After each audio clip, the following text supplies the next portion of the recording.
नमस्कार, स्वागत है आपका जीबीएन 24 न्यूज में। मैं हूं आपके साथ में आस्था चौहान। आइए रुक करते हैं आज की ताजा तरीन खबरों की तरफ।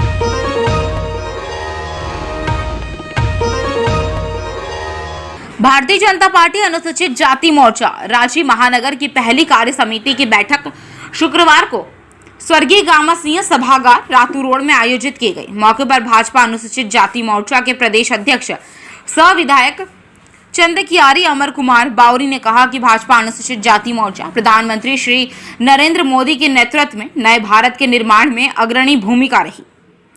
कोविड काल में गरीब जरूरतमंदों की मदद करने से लेकर अंत्योदय के महान लक्ष्य की प्राप्ति के लिए भाजपा अनुसूचित जाति मोर्चा के कार्यकर्ता लगातार कार्य कर रहे हैं। उन्होंने कहा कि जब से राज्य में हेमंत सोरेन की सरकार आई है, तब से राज्य के अनुसूचित वर्ग के लोगों पर अत्याचार बढ़ा है। जामताड़ा के चीरुडी में दलित परिवार को उनके घर से बेघर कर दिया गया। एक लंबे संघर्ष के बाद मोर्चा के प्रयासों से पीड़ित परिवार को घर में दाखिल करवाया गया, लेकिन अभी तक किसी भी आरोपी की गिरफ्तारी नहीं हुई है। उसी तरह मझगांव में दलितों के साथ हुई मारपीट की घटना भी निंदनीय है।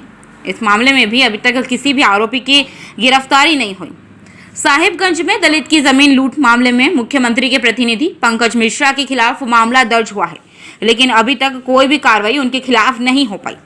उन्होंने कहा कि राज्य में दलितों की मौत भूख से हो रही है, दलित महिलाओं के साथ अत्याचार हो रहा है। भाजपा अनुसूचित जाति मोर्चा ऐसे अत्याचारों के खिलाफ लगातार आंदोलन कर रही है। उनके साथ लेकर के इसको आगे बढ़ाएं, भारत के निर्माण में हम अपनी महत्वपूर्ण भूमिका निभाएं, इसके लिए इस मोर्चे का गठन हुआ है। और भारतीय जनता पार्टी झारखंड प्रदेश लगातार इस दिशा में काम कर रही है और उसी को लेकर के आज रांची महानगर की कार्य समिति की बैठक है। हमारी योजना मंडल तक और मंडल से अपने बूथों तक जाने की है और हम लोग उस दिशा में काम कर रहे हैं। कल हमारा प्रदेश का कार्य समिति की बैठक हुई है। हमारे प्रदेश अनुसूचित जाति मोर्चा की भी बैठक हुई है, दूसरी बैठक पहली बैठक और ये पहला बैठक हमारा महानगर का हो रहा है। तो ये पूरा कार्यक्रम जो है वो अपने वर्करों के माध्यम से जो मोदी जी के 7 साल का किया गया उत्थान का काम है, विकास का काम है और विशेष करके अंत्योदय का जो महान काम है, जिसमें जो अंतिम पायदान पर बैठे हुए लोग हैं, जो इस समाज के लोगों के लिए ही जो अपने श्यामा प्रसाद मुखर्जी जी ने जो सपना देखा था, अपने दीनदयाल उपाध्याय जी ने जो अंत्योदय का परिकल्पना दिया था कि वे अंतिम पायदान पर बैठे लोगों के जीवन में उत्थान अंत्योदय का वह महान लक्ष्य को प्राप्त करने के लिए मोदी जी के जो भी प्रकल्प है, जो भी कार्य है, उसको इन समाज के अंदर ले जाना और उनके जीवन को उन्नत और सरल बनाना, ये इसमें हमारी क्या भूमिका हो सकती है उसको लेकर हम झारखंड में बहुत सारे SC/ST लोगों महिलाओं पर अत्याचार हो रहा है, तो बहुत अत्याचार है और हम लोग संघर्ष भी कर रहे हैं। हमारे रिसेंटली बहुत सारी घटनाएं, चाहे वो गोकलगासी की मृत्यु का मामला हो, चाहे फिर अपना महादलित सूरी परिवार जो चीरुडी का जामताड़ा का, जिसको निर्वासित कर दिया गया, जिनकी जमीनें लूट गई,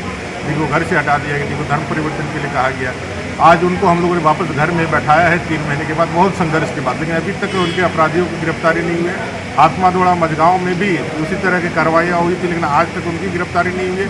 अभी वो न्याय के लिए इंतजार कर रहे हैं। हमारी ज़मीनें लूटी गई है। विनोद पासवान जो साहिबगंज के हैं, मुख्यमंत्री के प्रतिनिधि ने उनकी ज़मीनें लूटी है, वो हम लोगों ने अभी वापस दिए। तो हमारा संघर्ष लगातार जारी है।